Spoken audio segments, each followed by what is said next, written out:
you sold how many units in a day? 200 is the most? 200 was the most. Where else do they drop the ball? Because there are a lot of balls being dropped. Your render is your product. What's your top line recommendation to a developer? Every piece of the puzzle has to be like 10 out of 10. 95% of sales on every development come from... How do you create the hype? It is all around making the buyer experience as easy as possible. It literally 10x's the quantity of leads. Okay, so Bali Business Club. I'm here today with Brad, Dean, and we're in Cape Town. So we're talking about property, we're talking about off plan, and we're talking about your business, Launchbase. Maybe in a nutshell, what do you guys do, yeah? Do you want to go? Yeah, so my background is in property development. So I worked for Rawson Developers for 8 years. Dean as the head of marketing. Dean had a very successful digital agency, and he came on to handle our digital marketing for Rawson Developers. We've had a 20-year friendship.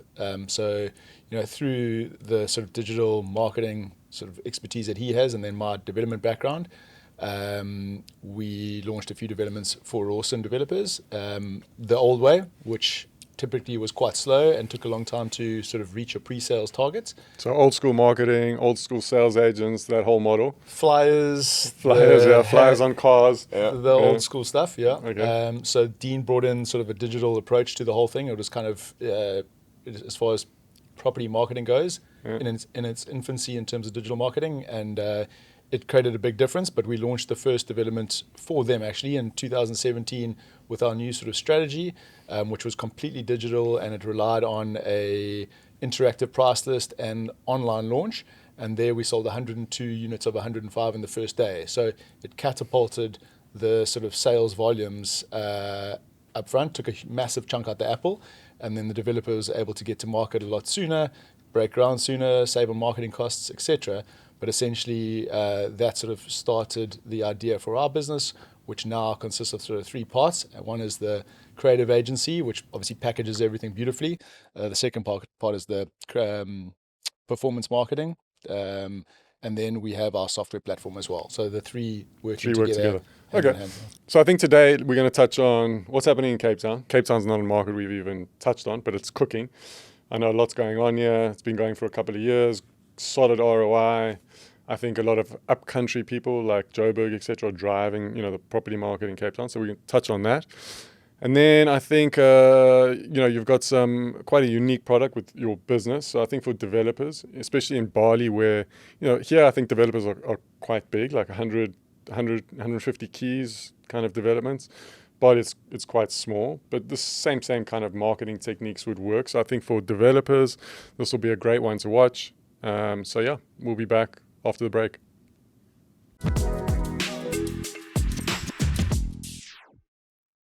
Okay, so welcome back, Dean and Brad. You were here in Cape Town, sunny South Africa, which isn't so sunny, it's bloody freezing. But we're going to be talking about Cape Town property development, sales, performance marketing, and pretty much what you guys do, yeah? So I've got a couple of notes because we've got to convert everything from rands to USD, which is a bit of a mind warp issue for me. So you guys have sold 1,523 properties, yeah, through your platform. So that was last year. So it's probably more now. Yeah, it's probably more in the region of 2,500, 3,000 properties since we started. Oh, wow. Okay. Yeah. Total sales value, 4.8 billion rand. Also last year. Yeah. Well, you must update your marketing collateral. Yeah. So $260 million. More or less, yeah, which have gone through your platform. Highest launch day, so a single day, 311 million, $16.8 million. And then I got the highest unit you sold is $1.28 million for a single unit, yeah. Mm-hmm. Okay. So, how did you do this? What are the four things, in a nutshell, what are the four things you did or five things you did that empowered this or drives this, If you take it back a step to where it kind of all began, we used to go to a few physical launches. So we try to figure out what is the best way to launch a development.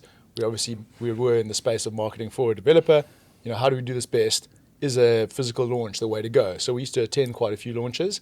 So IRL, at the kind of agents. At a function venue. Okay, Yeah. yeah. Exactly. So we pitched up there the one day, and that day was the day where this kind of idea was like, we need to do things differently because it was raining. So we're like, do we even go to this thing? Like, we were kind of unsure if we'd go. So we thought, okay, I'm sure a lot of people would do the same thing. And how many people didn't actually attend the event just because of the weather?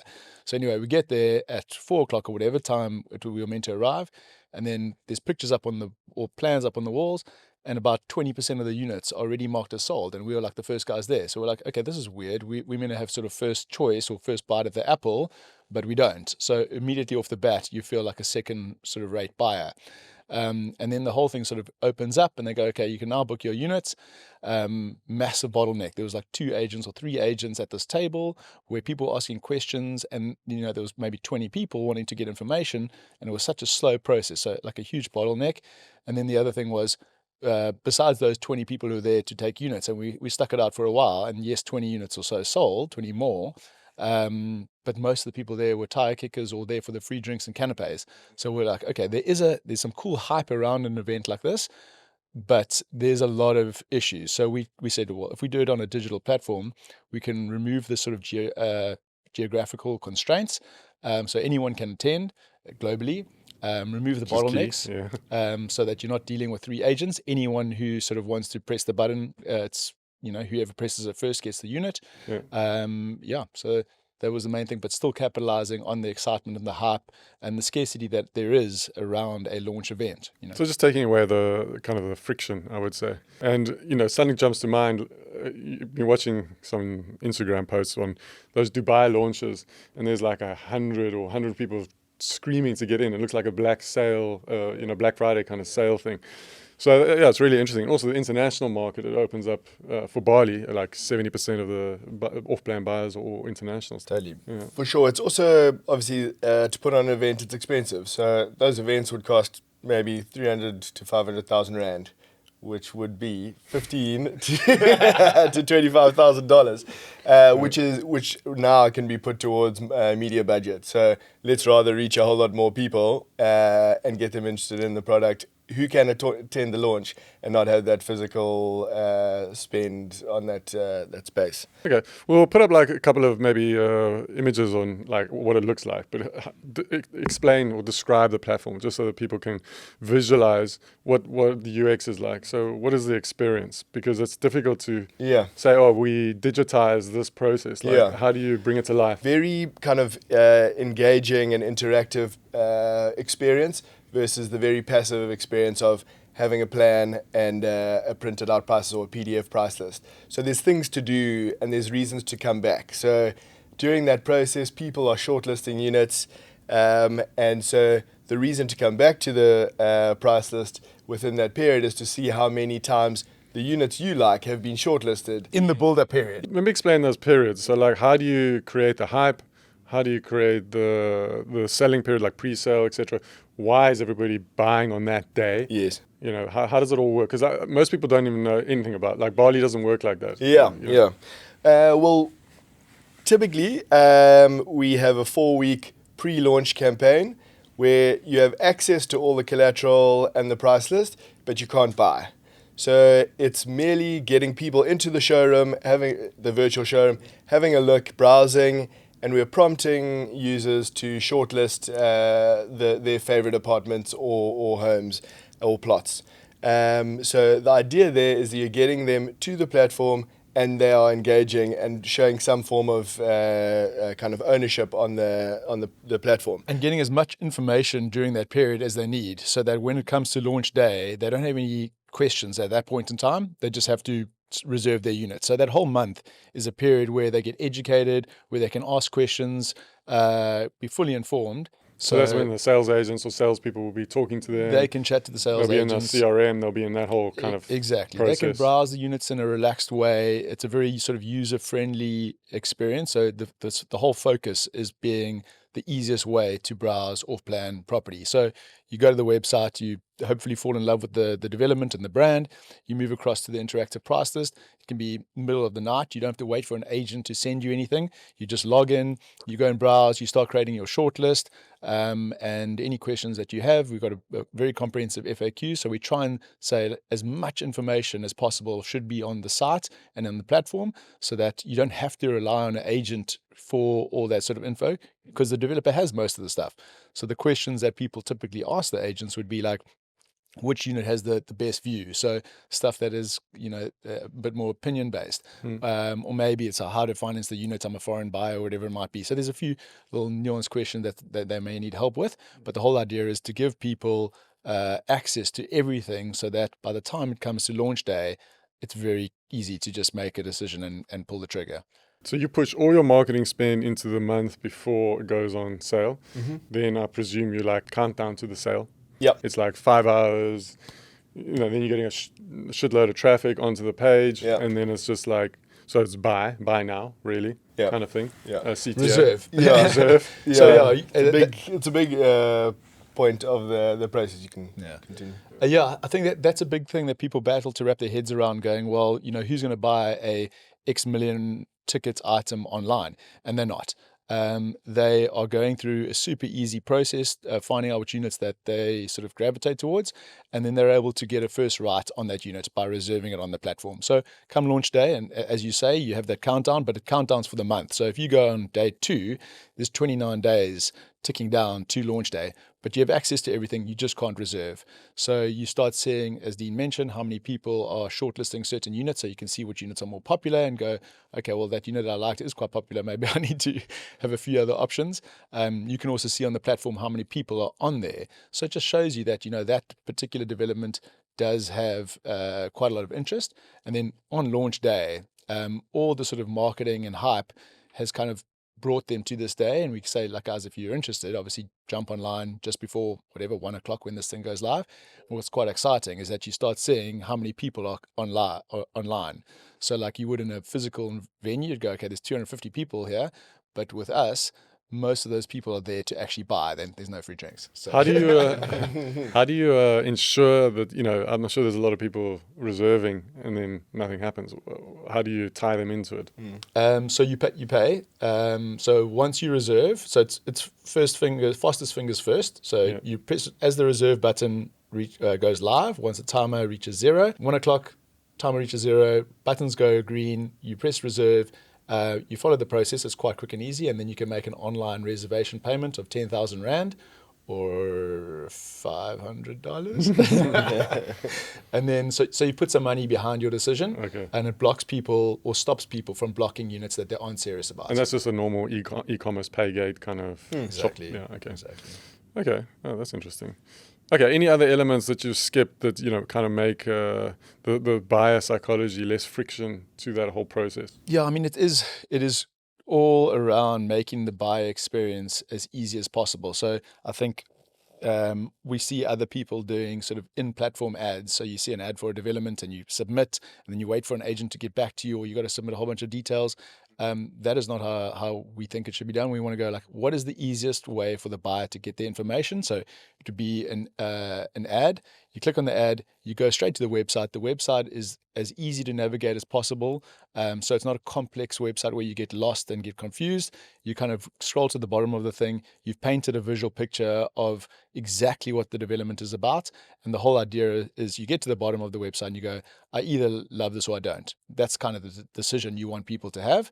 And at that point of time, typically someone gets there and they either go, okay, I'll submit an inquiry, which people don't really like doing because then they've got to wait for someone to get back to them. It's a bit of an inconvenience. Or they leave and go, I'll keep an eye on this project. Whereas what we try and do is go, once you fall in love with the project, the next step is to go and browse what's available. So at that point in time, you click across to the interactive price list, and there you can just go and start browsing in your own time without waiting for anyone to get back to you. And what's interesting is that we see about 90% of our leads coming from the software platform sign up, as opposed to inquiries in the website.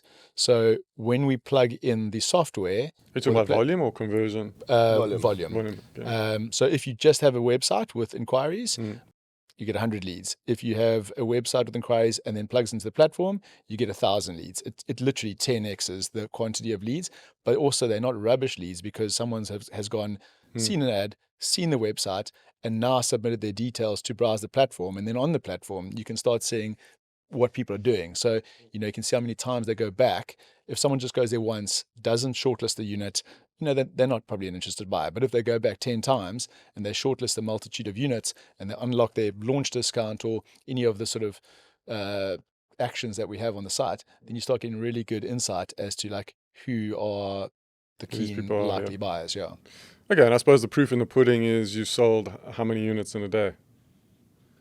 A lot. The most. 200 is the most? 200 was the most. So 200 units. Yeah. In a single day. Yeah. And your website stood up to the volume of buys, yeah? Yeah. Or you had a couple of crashes. We had a few bugs along the journey, but those are a thing of the past. Yeah. In the early days, there was a couple of hiccups. Little hiccups. Yeah. Let's just say, like, we've sold more apartments than there are in the development before.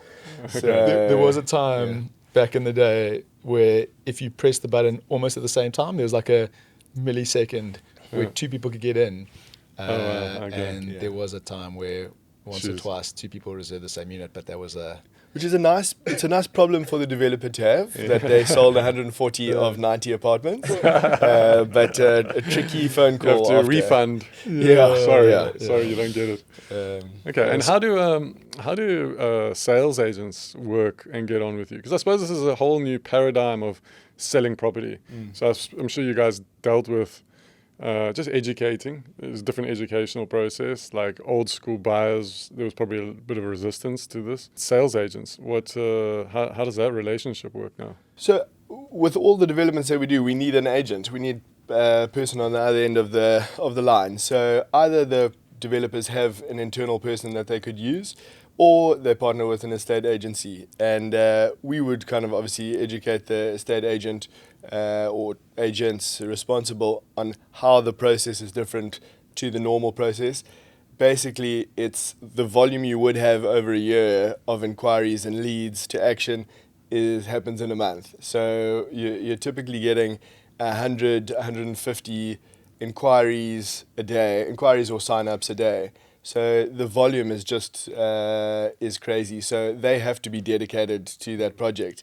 So it's different because they're used to 3 or 4 a day maybe, and doing a whole lot of other work at the same time. But this is a dedicated person or people on the project for that month period at least. And it has been, our business has been received well by some agencies who are open-minded, who have said, cool, those guys seem to be doing the right thing. Let's reach out. Let's see if there's some synergies.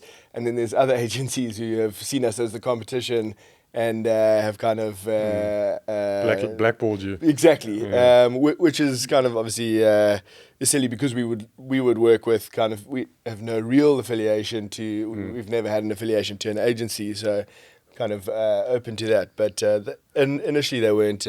And it works well. It works well for them as well. So there's a few of them have now approached us. So in the early days, they saw us as competition. There's a few who've come to us and said, "Listen, guys, like we can't market the way you market. That's not our business. But we are good at closing and selling and all that type of thing. So how do we work together?" And what they've also seen is obviously a lot of these developments sell out very quickly. So they go, well, if we put 1 or 2 months of our team on this project, although we'll take a slightly smaller commission, it's going to be far more money in a shorter period of time. Let's rather do more projects this way than less the old way. Sure. So you're maximizing your income over a shorter period of time. Yeah. I mean, I think, and you guys touched on it earlier, but in terms of what we do differently is that every piece of the puzzle has to be like 10 out of 10 in our minds. So, you say that, what is unique. Every project has renders. Every project has a website, hopefully, those type of things. But so much of the stuff we see out there is not on a level that is competitive. So if you drop the ball in any of those areas, Dean often uses the analogy, you can have the best content in the world and not put it in front of the right people, you have no sales. You have the worst content or average content, and you put it in front of all the right people, you have no sales. You've got to have incredible content, reach the right people, have a seamless process, and then the sales, the results are exponentially different. So what we believe is get every sort of element out of 10 out of 10. So renders have to be beautiful, hard to discern from reality or from a photograph, make you feel something emotive, have people that don't look like Sims people, all that type of thing. Beautiful, easy to use website, amazing brand. Often people neglect the brand as well, so they just go like, we're selling a product, this is what it looks like. It's renders and stuff that would be sufficient if you're building your own home to get an idea of what it would look like, but it's not enough to make you fall in love with something. So it's actually about building a luxury brand and getting that in front of the right people as well. I suppose with you guys, the keys here, the size of the developments are a little bit larger. In Bali, it's a little bit smaller, so it's like 5, 10, 20 units. The guys aren't as, let's say, sophisticated as to how, they're either passionate about design, or they want to build their own villa and decided to get some more capital and build 10. But, they're not as sophisticated. So things like renders for sure fall over, things like sales for sure fall over, those kinds of things. So, yeah, I mean, I get that. Just on the smaller scale, it's a little bit more tricky. So if you're speaking to because I suppose your solution, you do everything 10 out of 10, but not every development is equal or created equal or that performs as well. So, you can get all those kind of branded things correct, and, what you guys do with the pre-sale, etc. Where do developers fall over?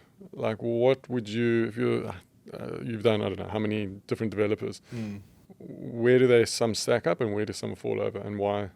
In reality, like in execution? Just overall. Like if you had to give some advice to an aspiring developer or a small-scale developer, I mean, what is your biggest thing? I mean, it goes back to, what we're talking about now, getting all those elements 10 out of 10. So we've seen it a lot. A lot of developers come to us, even small guys, who are saying, listen, we've got 20 units or 15 units and we can't sell any. Cool, let's have a look at what you've done. And we go, well, your starting point, your renders are the renders that your architect provided you. So no one's going to fall in love with this. Like a SketchUp. Yeah, a bit better than that, but they're not great. And the reality is those guys, they probably spent whatever it was, 200 grand on their renders. If they'd spent 300 rand, couple of $1,000 there, a couple of $1,000. That's what they saved, but it cost them so much at the end of the day. So, in terms of your marketing, don't try and save on renders. Get the best renders that you could possibly get. Create your own website. So that you've got somewhere where people can go track all your leads. But also maybe don't let your niece do the website for you, or nephew. That's often the case is when we take over projects where we're taking over a standard WordPress template site that kind of isn't customized. There's no love there. But to Brad's point about the renders, before you actually have a physical built project, your render is your product. So we go on and on about renders, and we have arguments with developers about renders, but and who renders, who we choose, which artists we choose. But for 12 months before a development is kind of starting to show signs of coming out the ground, there's nothing to see on site. So you don't want people to drive past and see where the development's going to be, because it's not great. It's an old house that's falling apart, or an old business derelict park that's property, just derelict. Like, you don't want them going there, but you do want them to see the vision on the site and go, cheapers, look how amazing it's going to be. And that is why you don't save money on your renders. Because often we find the developer has been in the project for a year or 18 months or whatever it is. So they've got this vision of what this thing is going to be, and they think that the average buyer out there has that same vision, which they don't. So they think that when they see the render, they're like, oh, this is exactly what it's going to be like. But someone else sees it for 5 seconds, and it's got to articulate everything that went into the last 18 months. And the only way to do that is to have world-class renders. So don't save money on your renders. Okay, so that's one thing. Where else do they drop the ball? Because there are a lot of balls being dropped, Yeah. So, you see the volume. Where else are they letting themselves down? Probably numerous places, but one of the other ones is if you have a development with multiple units, so maybe over 100. Architects tend to get a bit lazy and they don't pay attention to every single layout because there are so many that it just doesn't become feasible. Mm-hmm. So when the plans typically cross our desk, Brad's eagle eye quickly starts to spot the issues that we see. So the layouts themselves maybe so architectural haven't been issues, considered. Yeah. The general building may be fantastic, but as soon as you start to nitpick, you actually realize that there's a lot of work that still needs to be done there. Yeah. That's the one thing. The other thing is the willingness to spend and put a bit of risk. They've obviously spent a lot getting to the point of marketing, and so they are a bit more reluctant to spend more. But the golden thing is you only have one chance to launch, and if you don't do it right, it jeopardizes your development in a big way. So if you don't put the bucks behind a solid campaign and solid marketing and solid everything, your chances of success are that much less. So whenever we are not for everyone, because people will say we're too expensive, and our strategy it does require a lot of kind of more upfront capital than you would typically do in the older slower way of selling. But in what way? Up more capital? From the media side of things. So media creation or media performance spend. marketing? And both. So performance marketing. Yeah. Okay. Well, let's talk about that. But also content creation as well. So, a video, we'll say, guys, you create a beautiful video that kind of, like a rendered video or like a... No, like a lifestyle video. Lifestyle. Yeah. Shoot something that kind of speaks about your brand and creates the brand. Those, they're not cheap. So renders will be more because you're getting one of the top 4 guys in the country. Do you do the renders or No, you outsource it? Outsource. I've seen some of your renders. They're top notch. So renders you're paying more for. You're probably paying more for more renders because you want to paint the full picture as well, video and building your own sites and all those things. All those elements add up. So guys are like, okay, we'd rather just use the architect's renders. That's gonna they're gonna fall short eventually. But what ends up happening is if you don't, as Dean's saying, if you don't spend the media up front, you don't reach enough of the right people. So it doesn't actually sell out that fast. So it's almost like guys call it like a whisper campaign. So they go soft into the market. You sell 10% of your units. It's very hard to recover from that. So your momentum that you get in that launch sets the tone for everything. So, if you take a sort of 60, 70% bite out of the apple off the bat, oaks go, wow, that went well. Like, let's jump on board. So it just keeps that momentum. Once you're on the back foot, it's so hard. Yeah, it's almost impossible. I see that in Bali. Like you don't sell out, you don't get many buyers, or the first 1 or 2 months. It's tainted. It's impossible. Yeah. And the other side of the coin is that there are a few developers who are willing to put the money behind it and take the risk because that's their game. It's a risk game. So they believe in the product. They believe they've priced it well. They believe that they've got a great design. And we worked with Mason. It was one of the first ones that went really, really well. Like, it blew everyone's expectations. There were 2 estate agencies who didn't want to take on the project. They said they're not sure that it would sell at those prices. It'll be a tough sell and whatnot. So eventually we got on board and they just backed us. Really cool developer to work with. Said, you guys go with it. So we spent a decent marketing budget. It was 51 units. I think the total value was about 200 million rand with penthouses up to about 10 mil. And that sold out in 7 minutes. So their marketing budget ended on day 1. So they obviously had a contingency for the next sort of 12 months. Marketing budget stopped. They could get into ground sooner. The savings they made, because they were willing to put in that sort of money up front and take the risk, was huge as well. I see, I see this a lot also, is developers or creators, they kind of get a little bit deluded as to how easily this development will sell in the market. So in your experience, you're the performance marketing guy out of the 2, Yeah. So what kind of spends are you looking at? Now, I know this will be quite Cape Town specific, but I presume it's more or less the same all around. Like, what is your experience on how much spend to how many units to how much spend per unit? what you need to budget, all those kinds of things, because that is taken into account in other places, especially with larger developers. Small developers, they totally overlook it. They're like, or they realize how expensive it is, CPA, etc., and they get terrified in the first, and they think agencies are going to handle and solve all their problems, which they do sometimes, but often not. So the smallest development we've done was 13 units, 12 or 13 units in Greenpoint, Cape Town. The biggest one we've done is 500 units, 508 units in Stellenbosch. The lowest budget that we would propose for a proper full launch on a kind of smaller development would be about $10,000. $12,000. What's that per unit?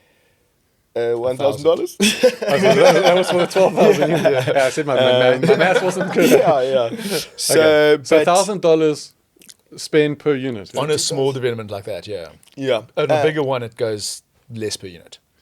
Okay. So it seems low. Yeah. And you sold out on that? No, there was two or three left there. Bigger, kind of very expensive penthouses. But Beach House was the same. There was 18 units, and that sold out. Similar concept. Yeah. So that. And what was your mix, local to foreign buyers on that? So Beach House was interesting. There was about 2 or 3 overseas buyers, probably local but foreign buyers, and then the rest Cape Townian. Across the board, we see roughly 70-80% South African and then 20% foreign. It's not kind of the stats you see in the media with all the foreigners are buying all the properties in Cape Town. They most likely are buying a lot of resale property in the Atlantic seaboard, but not necessarily off-plan. So off-plan, the local investors know the kind of climate. They're happy to take a punt kind of over 2 or 3 years, whereas overseas buyers, it feels a little bit more risky. They tend to buy closer to completion, so kind of within the last 12 months until the development is complete, because then they can also see it being built, and more importantly, go for the bigger stuff. So we have sold a lot of our latest, most expensive apartment was 35 million rand penthouse in town, foreign buyer, and a huge sale for that area. But I think we're probably also seeing a similar amount of sales in off-plan developments as you have in the market as a whole. I don't know the stats on how many foreign buyers there are in Cape Town, but I don't imagine it's more than sort of 15%. And I think it's a reflection of how many people are buying into the Cape Town market as a whole that kind of come through onto the developments. But often developers they think it's going to be way higher, and they're like, the foreigners are just going to lap this up. It's never the case. We pretty much see 70% of local buyers, so Cape Townians, or at least Western Cape buyers, buying investment property in Cape Town, and then you get a sort of 20% Pretoria, Joburg, Durban, and then 10% foreign. That's kind of the average on what you see across the board, which is super interesting. But to what you were saying earlier in terms of media spend and that, it's such an interesting one. So we'll spend anywhere between, as Dean said, like 250,000 rand to let's say R1 million, maybe a little bit more, which is $12,500 to $75,000. 50,000 on the high 50,000? end. Yeah, 50,000. 75 on the high end. And you mentioned that like estate agencies in the past doing their thing. Well, what we've also seen is probably about 5% of sales across the board on all of our projects come from the portals. So P24 private property and then agency databases. And we've got a good database as well, but we don't rely on it because you get a handful of sales from these massive databases of investors. 95% of sales on every development come from new markets through digital channels and performance marketing. So that is a place that a lot of people underestimate. It's not typically people who are browsing for property, who are in the market constantly on P24 looking for the best investment property. It's guys who aren't. And however, if presented with the right thing, are a buyer. So they're browsing whatever, they see an ad, they go, geez, that looks like an incredible development. They've got the cash, they fall in love with it, they're a buyer. 95% of your market are those guys, and that's what has been underestimated in the past, we believe. And people keep on going like, well, you've sold 9 developments out on day one. Like, how deep is this market? The market is deep. There are so many investors out there, so many people with the right amount of money. They're just not looking on Property 24 for investment property. So you just got to find them. Yeah. But I mean, your ROI on that, on your ad spend is incredible. I mean, it's very good. Yeah. Do you think you could replicate that outside of South Africa or Cape Town? So we have just recently replicated that to a certain extent, but we launched a development in Zanzibar, 81 units in Paja, southeast coast of Zanzibar, kind of big for kiteboarding and youngsters, nightclubs and stuff. We launched last month, May 8th of May. The budget was a little bit higher because the market was a lot broader. So they don't have a big local market that will buy this property. So we had to go to Europe, we had to go to Africa, we had to go to the States. The marketing spend had to be stretched quite far. So and obviously during the build-up campaign, we were able to kind of tailor it and reduce in certain territories that weren't performing. But on the launch day, we landed up selling 50 of the 81 apartments. That is basically a world record for Zanzibar. They were over the moon. So the property doesn't sell that quickly, and they were super chuffed. Great developers, let us do our thing. And that's when we have the best results, is when we can kind of dictate what we do, tell them where to spend, what to spend, how to spend it, and the results were amazing. And even though we've had 9 launch day sellouts, that was probably one of the most rewarding developments we've ever done, because it was a new territory, testing this strategy and how we do things here with a nice project in a relatively young territory. So they don't have a big property development ecosystem there. So for a number of factors, every sale that we made there was as exciting as one of the sellouts that we've done here. Okay, yeah, that's super interesting. So because you deal with so many developments and developers, I suppose you see a lot of data, like what mixes, what property size, what pricing bands, all those kinds of things. What's your top line recommendation to a developer, trying to figure out what he wants to do, space allocation, etc.? What do you recommend?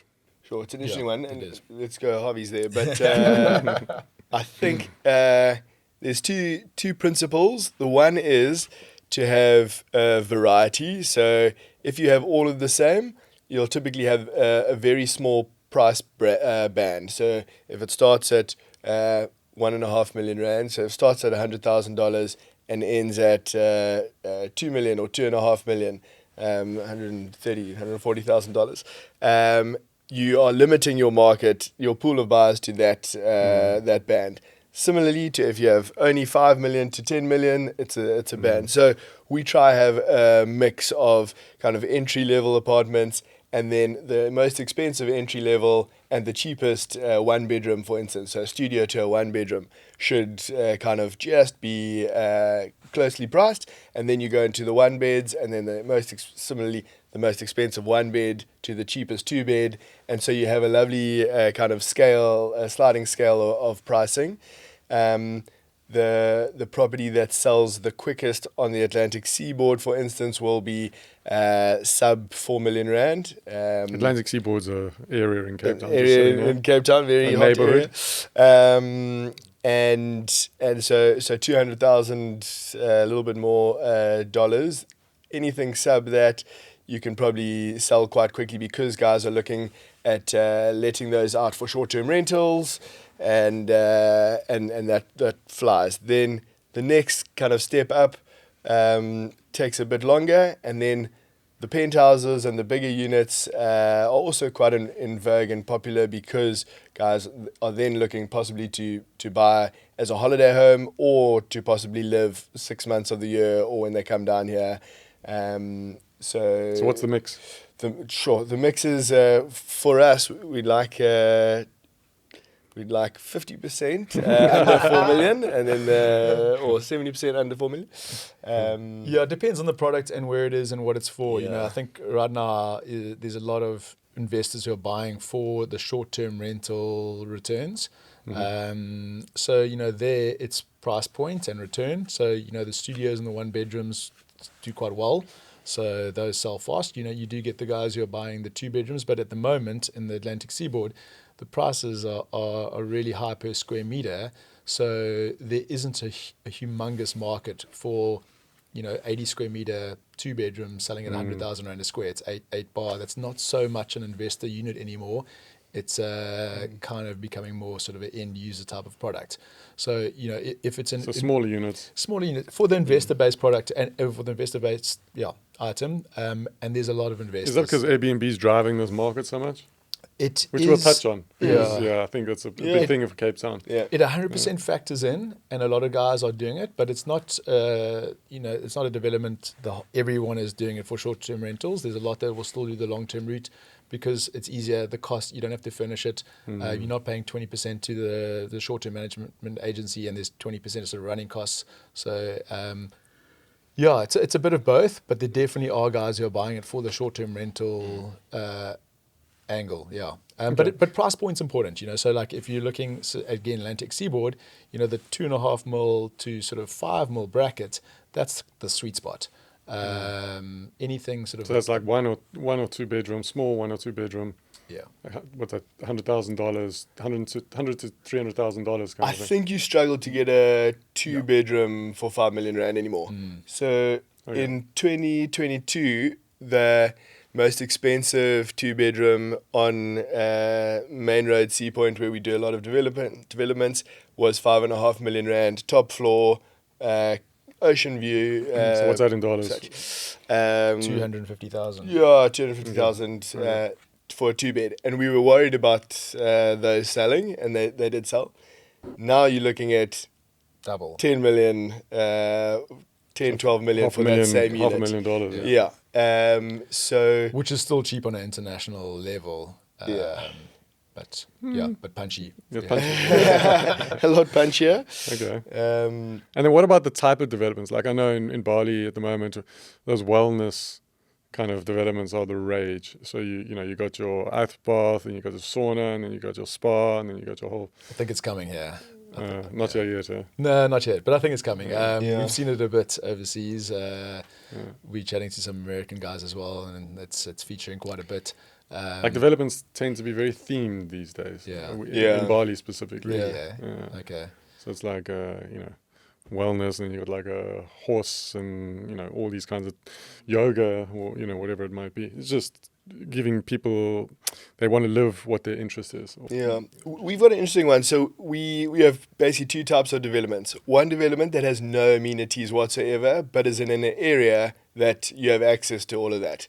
So you live outside of your complex or your apartment block, and then the other ones that try to put everything inside, which is an easier sell, but it's typically maybe not as good an area, or it's a nice area, but the developers just want kind of people through that building. So we have launched developments that the only amenity is a concierge service. So it's just apartments and a concierge, not a pool, not a anything. In the right location, like Sea Point, you Yeah. can definitely get away with that. For Yeah. sure. And then on the flip side, the development we launched in Stellenbosch, student development, had every single amenity you could ever dream of. So you don't actually have to go to lectures. You could probably stay don't within go the compound. Yeah. Next level, gym, 2 swimming pools, all sorts. I mean that's I think it's a big international trend. Yeah. Yeah. For sure.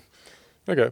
So anything else on the data side? So any other things that developers would find good to know? I mean, so Investors. Yeah. I think so many developers think that the end user buyer, there's going to be more end user buyers.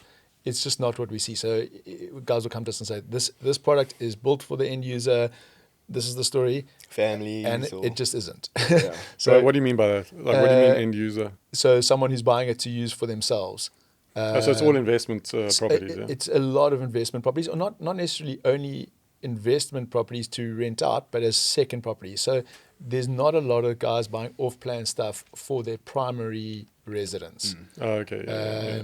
So it's secondary residence, holiday spot, or investment. There's obviously a handful of guys who are buying it for their primary residence, but they take a way longer to make that decision. And typically, I think more people want to actually see the final product or make that decision closer to the time that they're actually going to move into it. So, we're selling stuff 2 to 3 years ahead of it completion. I don't think that many people are worried about where they're living in 3 years' time. They're more concerned about where they're living now. So it just, no matter what developers think, the end user buyer as their primary residence is a smaller component. And that kind of leads on to our strategy. If we're partnering with a developer who is doing a development or an estate that is primarily for end users, so guys aren't going to invest in these properties, doesn't make sense on paper, that would follow a totally different strategy to our apartment block kind of investment strategy launch. Like a pool of investors kind of thing. Yeah. Okay. And that applies to sort of the high-rise Atlantic seaboard properties, the smaller units.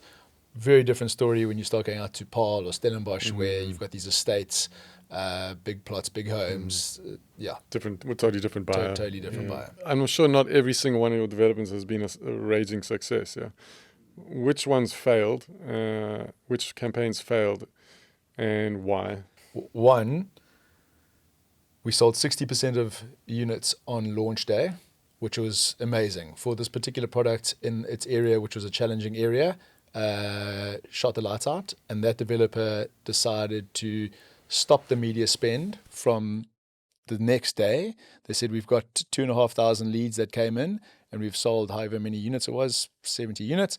We're going to mine this 2,000 and get the rest group database. And we said, guys, we've seen this many times. Those 2,000 people, if they were going to buy, on launch day. They're gone. Maybe you'll get 1 or 2 more sales if you're lucky. If you really 2,000 is not much. It's not. And that's exactly what happened. They barely made another sale. So continued marketing is absolutely. So then what happened in that case? What did the developer do? I don't think they're actually deciding to go through. So they just pulled it. They decided and they paid everybody back. Yeah. So obviously the funds are held in escrow or the transferring attorneys. So it's completely safe. So everyone gets their money back, but the project didn't go ahead. So that's a good example of it. So continued marketing is key. And I guess because you typically see a small fall off after launch, so there's maybe 5%, worst case 10% of guys who either extended themselves too much or have cold feet, and that next month is steadying the ship. The next month you're still marketing and you're replacing the guys who fall off with new buyers. So we typically don't see you sell 60% and then the next month you're up to 70, the next month it's 80. It's probably 60 for the next month, maybe month and a half, because you're losing one, getting one back. And then it starts in month 2 to kind of start chipping away at the sales again. Developers thought that there would be a bigger pool of investor buyers. And in hindsight, there probably should have been, because I think you probably could get quite a good return at this estate. But it turned out that the buyers were heavily skewed to an owner-occupier buyer who couldn't make a decision within that short period of time. So they had to either sell their own home or organize finance, or because they wanted a slightly more expensive unit, wait till their household income was a bit more so they could qualify for a higher bond.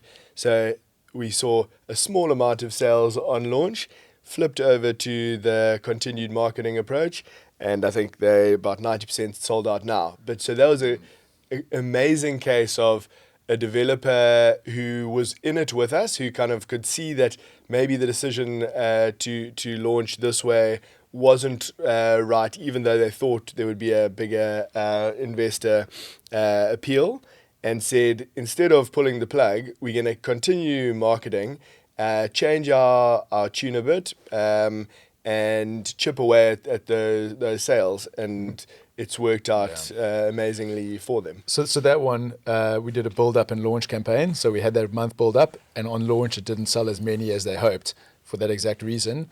In those scenarios, which are more end user focused, it should have probably been a straight to market approach. So still decent budget, but allowing people to buy from day one and not as much competition on a launch day. But it would also, you mentioned, product mix earlier, and this was a really good example of product mix being slightly off. They were freestanding homes, and they all had one garage, and they were all double stories. And the feedback after the month from the sales team was that people wanted double garages. They wanted slightly bigger gardens because the gardens were small. And for the older people in this particular area, they wanted the single-story homes. So the developer was so jacked on this one. They just said, cool, we're listening to the market.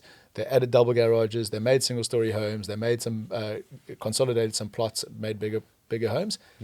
And they started moving them. Yeah. Oh, so it's almost sold out now. I think there's 5 units left out of the 100 or 90 or whatever it is homes. So flexibility is... flexibility and listening to what the market wants. It's a bit tricky if you do, you bought into your vision and your renders and your architect, and then... So is there anything developers could do up front that would, research around... On a phased development... your data must be quite interesting to be able to do some kind of like data analytic research on, okay, this is what's selling here, do you have that kind of service? And in markets that we launch a lot of products, yes. But in a different, that particular product was something we hadn't done before in an area we hadn't worked in before. So very little data on that. So kind of have to just trust the developer, that they've got it right. They've got it right. And the fact that they were adaptable was the key to that one's success. But in terms of the high rises and stuff in Sea Point in town, we've got a very clear idea of what works and what sells and what the price points are that are. How big a factor is developer credibility? In Bali, I would say, some big developers, but usually quite small.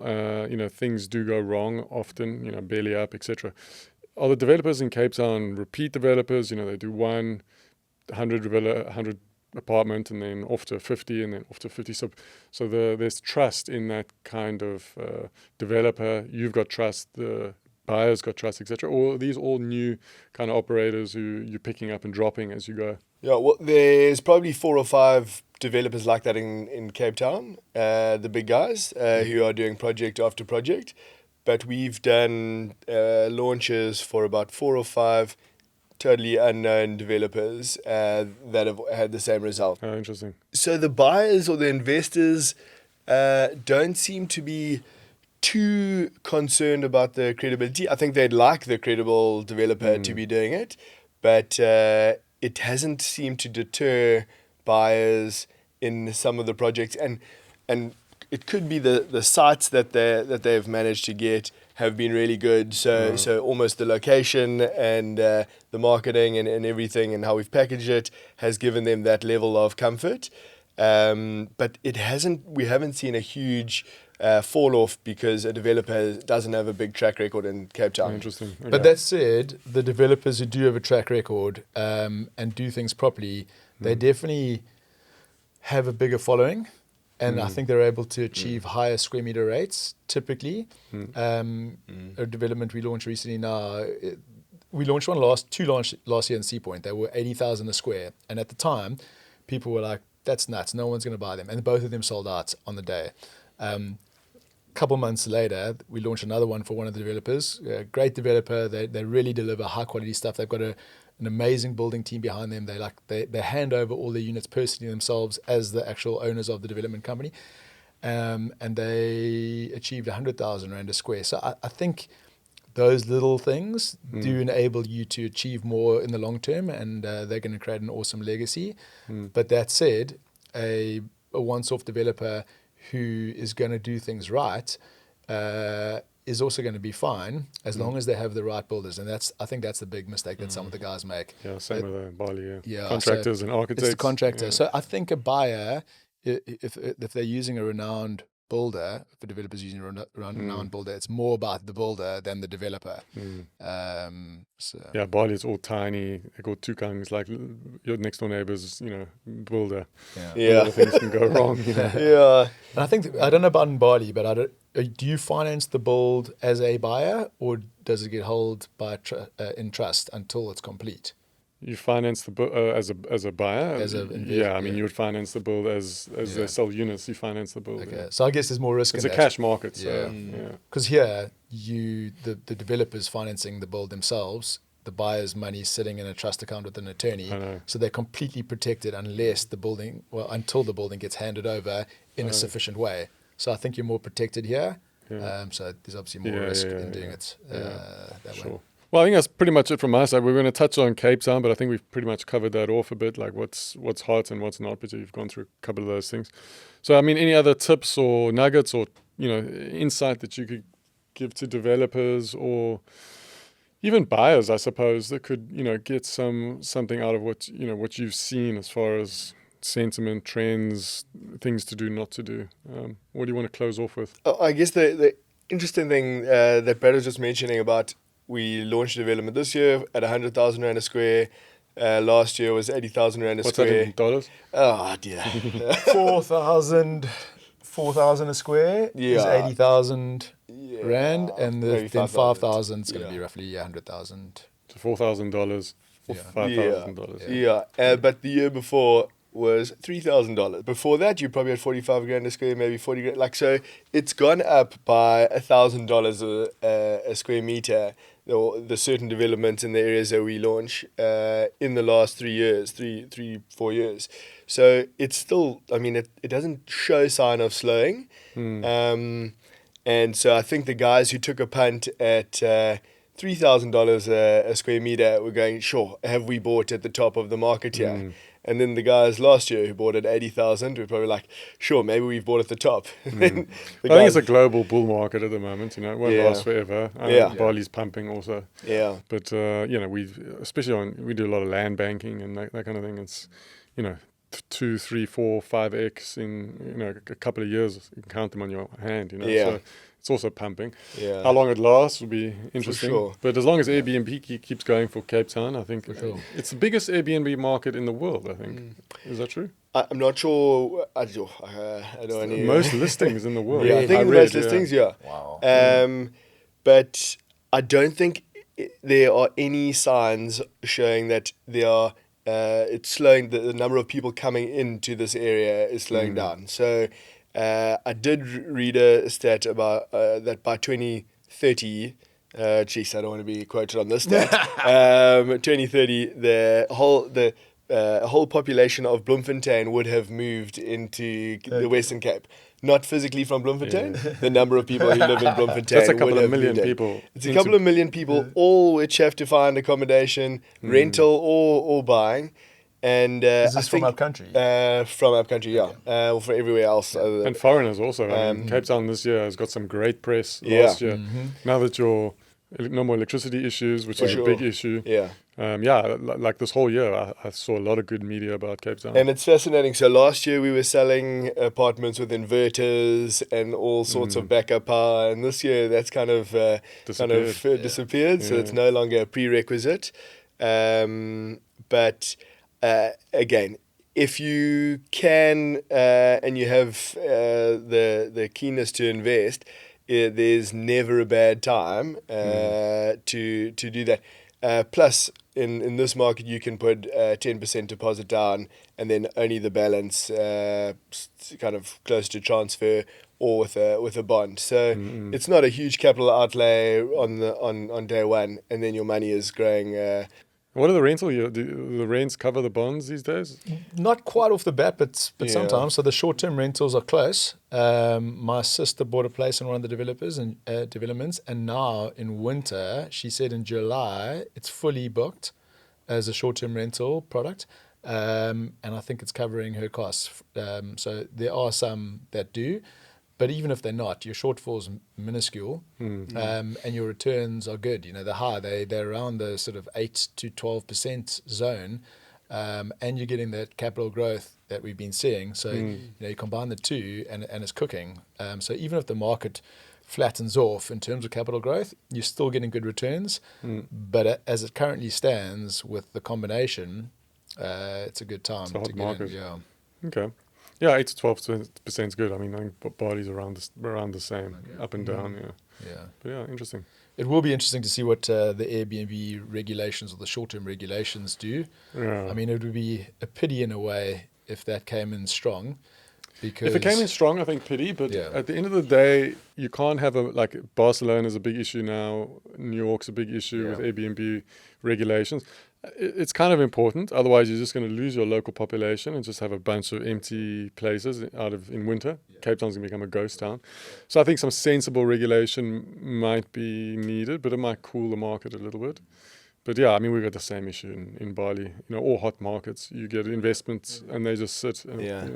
It's interesting though, because I mean, Dean lives in Sea Point, and I did live in Sea Point a few years ago, and it's not something that I picked up on as a local, going like, oh wow, this is just all tourists. There's a good portion of tourists, but it's like local driven as well. So like in the middle of winter, our restaurants are thriving. It's all locals. There's a strong local community. So I don't think it's tipped too far, in my opinion. But I think you're right. Having regulation in place that makes sure it doesn't go too far to the one end. But it might just get priced out. Long term. I read somewhere the other day was 70% short term or 30% long term in the Atlantic seaboard, like in the center of Cape Town, which is massive. I mean, if you're a young professional trying to find somewhere to live in Cape Town, it must be competitive. Which could be a problem long term. Yeah, I guess there are a few issues with that, in that the long-term rental you'll be able to achieve will never quite be the same as the short-term. And building cost of construction keep going up. So it's not as if building is getting cheaper and somehow developers are able to go, cool, we'll sell at this price for the local population. So that is the trickier, like just economically, it's a tricky one. A de-risked investment is the long-term tenant, as Brad said. You don't have to do all those upfront costs. You don't have to pay an operator. But the returns are good as well. And the returns, they're stable. It's shifting in Bali now also. It's we actually did a podcast on this. It was like the short-term versus long-term kind of squeeze. And it's definitely shifting. It's expensive, running a short-term letting. And long-term is just so much easier. And you can get those rents these days. So, I think it's good for Cape Town's city. So, there's a lot of this short-term rentals happening in the Atlantic seaboard, and there is in town as well. But there's so much development going up in the city, which is unlike most of South Africa's other CBDs. I mean, there's probably 10 going up that we know of currently, which is incredible. And obviously there will be some that are catered for short term, but a lot that are going to be for the long term as well. And that's right in the city. It's close to the Atlantic seaboard. So there's a lot of good stuff happening. So it's a good space to watch. In fact, one of the developers we work with on multiple projects, we launched a development for them last year. We sold 90 apartments. So 3 floors were resi sales. And then the bottom 6 floors are they holding them and for renting them out. And whether that will be long-term or short-term, they'll determine that. But that is a lot of stock for the rental market, and that's their business in Joburg is the rentals. So there should be more of that, I think, which would then cater to a longer-term tenant, which will help. Okay. Cool. Okay. Any other wise words of wisdom? Subscribe to my channel. Moisturize every day. That's it. I think the developers that we work with enjoy us. We don't take ourselves too seriously, as you can see, but it's always a partnership versus a client agency relationship.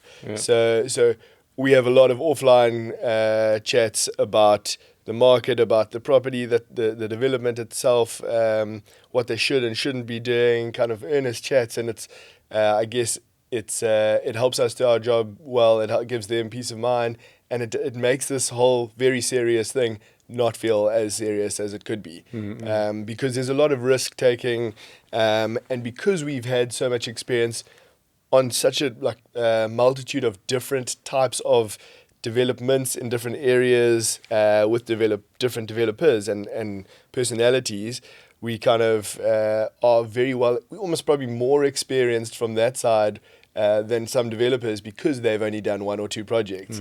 We've been involved with 50. And being involved and being on the inside, you see the ins and outs, and obviously not on the construction side and all of that, but on the thinking and the decision making, strategy and the launching. Which they get our experience when they partner with us. They get insight to that, which I think puts them at ease that they're not taking too much of a punt. It's actually a calculated risk based on what we've kind of learned in the past.